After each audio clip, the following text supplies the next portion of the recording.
So now it's let's take a look at these sections here. There is image. Let's export this one and quickly convert this image or convert this layout. And if you just take a look at here, the section and this one looks pretty similar. So what I'm going to do, I'm going to simply copy and paste.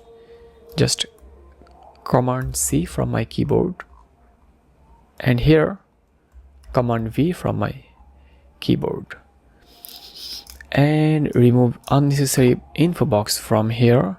Press delete from your keyboard, drag the heading here and drag the button here. I'm sorry, not, I have to select the whole button. We'll drag it here and change the button alignment and heading alignment. Adjust the heading. So you can see here, this is the heading. There is a subheading on the above. Let's copy,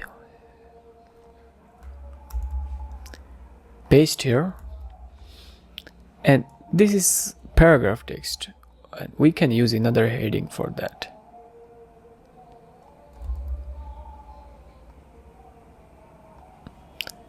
Convert this content to the P tag and change the color, white color, and simply replace this image.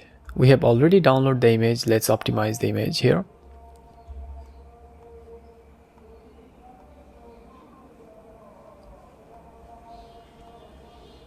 Upload. So if you just take a look at here, the image name vector, rectangle, and group, so the name is not meaningful, and this is because the design, when the designer created this design, they haven't add or selected proper name.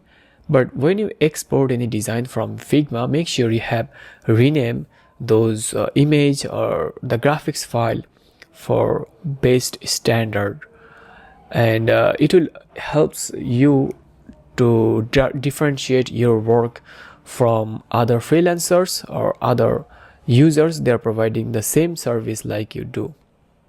So if you just wanted to stand out from the crowd, you have to do something different for your clients. If you're interested to learn more about those client management, communication, then just ask into the comment section. Definitely I'll be creating some videos for you guys.